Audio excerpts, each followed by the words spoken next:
साथ में। तो चलिए सेशन स्टार्ट करते, बहुत बेहतरीन सेशन है, तो आप लोग इसे अटेंड कीजिएगा, ठीक है। और इस वीडियो को पॉज करके आप इसे आंसर दीजिएगा कमेंट सेशन में, ठीक है। चलिए स्टार्ट करते हैं पहला सवाल से। सवाल नंबर 1 यहाँ क्या कह रहा है, संयुक्त राष्ट्र सुरक्षा परिषद के 5 अस्थायी सदस्य। ऑप्शन ए है चीन, जर्मनी, रूस, ब्रिटेन और यूएसए। ऑप्शन बी है चीन, जर्मनी, यूएसए, ब्रिटेन और कनाडा। ऑप्शन सी है चीन, फ्रांस, रूस, ब्रिटेन और यूएसए। ऑप्शन डी है चीन, कनाडा, फ्रांस, जर्मनी, यूएसए और जर्मनी। तो इसका सही ऑप्शन क्या होगा, ऑप्शन सी हो जाएगा, ठीक है। चलिए अब सवाल नंबर 2 पर चलते हैं हम। ये रहा सवाल नंबर 2। निम्नलिखित में से कौन सम्मिलित नहीं है। राजस्थान, ऑप्शन ए है राजस्थान परमाणु ऊर्जा संयंत्र उदयपुर। ऑप्शन बी है नरोरा परमाणु ऊर्जा संयंत्र उत्तर प्रदेश। ऑप्शन सी है कलपक्कम कलपक्कम परमाणु ऊर्जा संयंत्र जो कि तमिलनाडु में है। और ऑप्शन डी है केंगा परमाणु ऊर्जा संयंत्र कर्नाटक। तो इसमें से कौन सम्मिलित नहीं है, तो इसका सही जवाब हो जाएगा ऑप्शन ए। तो ऑप्शन ए हो जाएगा गलत है, ठीक है, यानी सम्मिलित नहीं है। चलिए अब चलते हैं प्रश्न संख्या 3 में चलते हैं। ये रहा प्रश्न संख्या 3। तो यहाँ देखिए सदीर किस नृत्य शैली का प्राचीन नाम है। यहाँ ऑप्शन दे दिया गया हुआ। ऑप्शन ए है कथक, ऑप्शन बी है ओडिसी, ऑप्शन सी है भरतनाट्यम, ऑप्शन डी है मोहिनी अट्टम। तो आप इसे पॉज करके आप कमेंट सेक्शन में इसे जवाब दे सकते हैं, प्रश्न संख्या लिख दीजिएगा। तो चलिए इसका सही जवाब हो जाएगा ऑप्शन सी भरतनाट्यम, ठीक है। तो चलिए अब अगला नंबर पर चलते हैं। अगला नंबर 4 नंबर पर चलते हैं। ये रहा सवाल नंबर 4 है, माउंट एवरेस्ट 2 बार फतेह करने वाली पहली महिला कौन है। ऑप्शन है ये हमारा संतोष यादव, ऑप्शन बी है सुमा सिरूर, ऑप्शन सी है सूरजलता देवी, ऑप्शन डी है ज्योति रंधावा। तो आप इसे कमेंट सेक्शन में भी जवाब दे सकते हैं, पॉज कीजिए वीडियो और कमेंट सेक्शन में से जवाब दीजिए।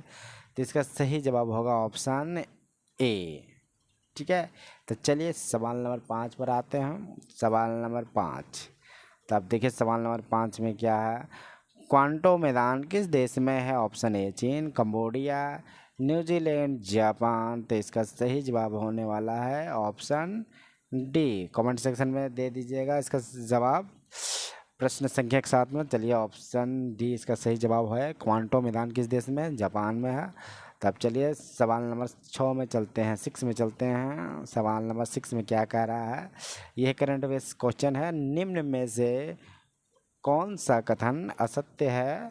सतह से हवा में मार करने वाली आकाश मिसाइलों के एयरफोर्स संस्करण का ओडिशा के चांदीपुर के निकट एक एकीकृत परीक्षण रेंज से सफल परीक्षण किया है। ऑप्शन बी है आकाश मिसाइल 25 किलोमीटर तक मार कर सकती है तथा यह 60 किलोग्राम तक की युद्ध सामग्री ले जाने सक्षम है। ऑप्शन सी है आकाश के सैन्य संस्करण वर्ष 2008 में 8 से ही सेना में शामिल है। ऑप्शन डी प्रयुक्त में से कोई नहीं। तो इसमें असत्य पता करना है, तो ऑप्शन डी इसका राइट आंसर हो जाएगा।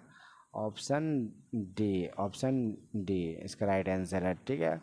चलिए अब 7 नंबर के सवाल में चलते हैं। सवाल नंबर 7, सही सम्मिलित नहीं है।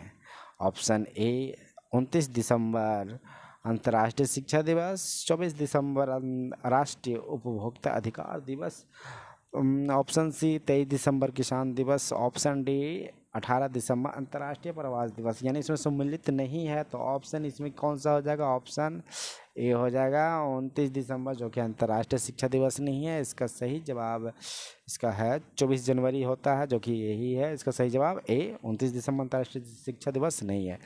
चलिए अब सवाल नंबर 8 पर चलते हैं हम। सवाल नंबर 8 में क्या बोल रहा है, रेणुका झील स्थित है हिमाचल प्रदेश, असम, उत्तराखंड या राजस्थान में। यानी option A Himachal Pradesh, option B Assam, option C Uttarakhand, option D Rajasthan. तो इसका सही जवाब दीजिए कमेंट सेक्शन में, सही पॉज कीजिए वीडियो। ऑप्शन ए इसका सही जवाब है हिमाचल प्रदेश, रेणुका झील स्थित है हिमाचल प्रदेश में। चलिए 9 नंबर सवाल पर आते हैं। 9 नंबर सवाल ये रहा हमारा 9 नंबर सवाल। तो देखिए यहाँ क्या बोल रहा है, गुट निरपेक्ष आंदोलन की स्थापना में शामिल नेता थे। Option A marshal Joseph Tito, option B है colonel Nasser, option C A B एवं डी है, और डी में है पंडित जवाहरलाल नेहरू। तो इसका सही जवाब क्या है? और इसका सही जवाब होगा ऑप्शन सी, ये तीनों, मतलब मार्शल जोसेफ टिड्डो, कर्नल नासिर और पंडित जवाहरलाल नेहरू, तीनों इसमें होंगे। तो गुट निरपेक्ष आंदोलन की स्थापना 1961 में स्थापना किया था इसका, गुट निरपेक्ष आंदोलन। ठीक है, तो चलिए सवाल नंबर 10 पर चलते हैं हम।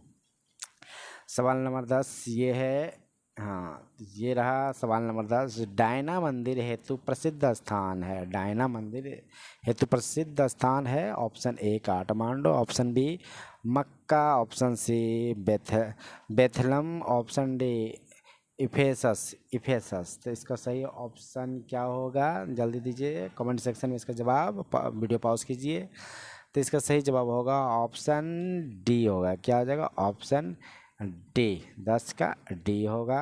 तो इम्फेसिस कहाँ? तुर्की में है। इम्फेसिस कहाँ? तुर्की में है। चलिए 11 नंबर पर चलते हैं हम। 11 नंबर में क्या है? चलिए 11 नंबर सवाल है, नींद का अध्ययन कहलाता है हिप्नोलॉजी। क्या कहलाता है? हिप्नोलॉजी। क्रोमेटोलॉजी क्या रंग के लिए है? ऑर्थोलॉजी हड्डी के लिए, क्रोनोलॉजी समय के लिए है। तो चलिए अब अगला नंबर पर चलते हैं, 12 नंबर पर। 12 नंबर में क्या है? सम्मिलित कीजिए। इधर लोक कला है, इधर राज्य है। इसका सम्मेलन अति करना है, मिलान करना है। तो इसका सही जवाब हो जाएगा ऑप्शन ए हो जाएगा। कौन सा हो जाएगा? Option A, option A. ठीक है, ऑप्शन ए हो जाएगा। देखिए ऑप्शन में क्या क्या है। मेहंदी राजस्थान का है, ऑप्शन बी में आपना पहाड़ी क्षेत्र है, option C Aripan Bihar, option D Chowkpurna Uttar Pradesh. तो ये इसका सही सम्मेलन होगा ऑप्शन ए हो जाएगा। इसका सही जवाब हो जाएगा ऑप्शन ए। ठीक है, तब चलिए अब 12 नंबर सवाल कर चुके हैं।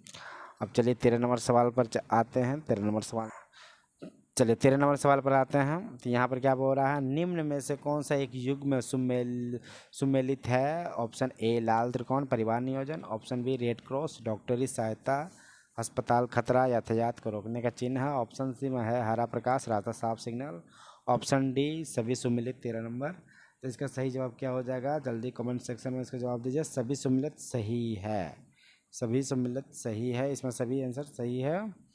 तो चलिए अब 14 नंबर पर चलते हैं। 14 नंबर, तब देखिए 14 नंबर सवाल है, इसको पढ़ते हैं। CTBT यानी comprehensive nuclear test ban treaty कब अस्तित्व में आया? Option A 1994, option B 1996, option D 1998, option D 2004।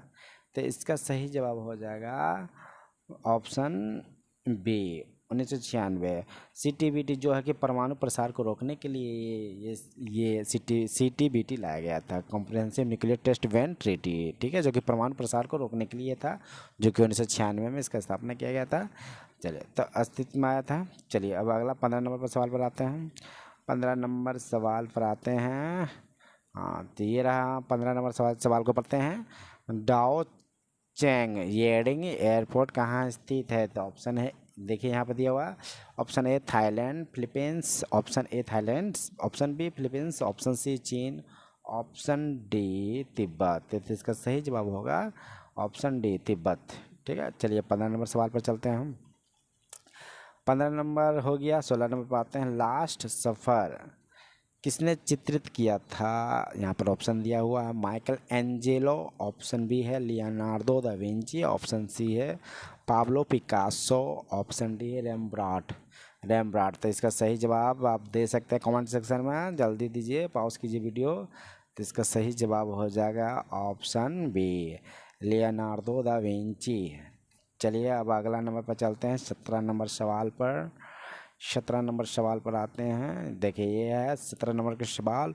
ऊँटों का प्रसिद्ध व्यापार किस वार्षिक मेला का हिस्सा है? ऑप्शन ए उदयपुर मेला, ऑप्शन बी थार मेला, ऑप्शन सी कुंभ का मेला, ऑप्शन डी पुष्कर मेला। तो इसका जवाब आप दे सकते हैं कमेंट सेक्शन में। तो चलिए इसका सही जवाब होने वाला है ऑप्शन डी। क्या हो जाएगा? पुष्कर मेला। हाँ, तो अब चलिए अब 18 नंबर सवाल पर आते हैं। यहाँ रहा 18 नंबर का सवाल। देखिए यहाँ क्या बोल रहा है, स्वतंत्रता की प्रतिमा स्टेचू ऑफ लिबर्टी कहाँ स्थित है? तो ऑप्शन यहाँ दे दिया गया हुआ। ऑप्शन है तो ऑप्शन है पेरिस, ऑप्शन बी है वाशिंगटन, ऑप्शन सी है जेनेवा, ऑप्शन डी क्या है? न्यूयॉर्क। तो इसका सही जवाब होने वाला है न्यूयॉर्क, जो कि यूएसए में है। और ये प्रतिमा, स्वतंत्रता की प्रतिमा यानी स्टैचू ऑफ लिबर्टी किसने दिया था? फ्रांस ने दिया था। किसको दिया था? यूएसओ को दिया था, ठीक है, अमेरिका को, ठीक है। अब चलिए 19 नंबर सवाल पर आते हैं। जापान की राष्ट्रीय पोशाक कौन सी है? तो यहाँ रहा ऑप्शन चादर हो गया, बी हो गया लहंगा, लहंगा होगा या ऑप्शन बी में लहंगा हो सकता है, लहंगा लिखा हुआ है। ऑप्शन सी है सरोंग, ऑप्शन डी किमोनो। तो इसका जवाब आप दे सकते हैं। वीडियो पॉज कीजिए, प्रश्न संख्या लिखिए और इसका जवाब दीजिए। तो इसका सही जवाब होगा ऑप्शन डी किमोनो, ठीक है। तो अब अंतिम सवाल पर आते हैं, सवाल नंबर 20। चलिए इसका सही जवाब दीजिए सभी लोग। विश्व में जीसस क्राइस्ट की सबसे बड़ी मूर्ति कहाँ है? ऑप्शन यहाँ दिया हुआ, ब्राज़ील, मेक्सिको, इटली, पेरू। तो इसका जवाब क्या होगा? इसका जवाब होगा ब्राज़ील। ब्राज़ील में सबसे बड़ी विश्व की मूर्ति है जीसस क्राइस्ट की। तो यहीं पर इस सेशन को हम ख़त्म करते हैं। तो वीडियो अच्छा लगा है तो कमेंट कीजिए, चैनल को सब्सक्राइब कीजिए, अपना सजेशन दे सकते हैं। थैंक यू, धन्यवाद।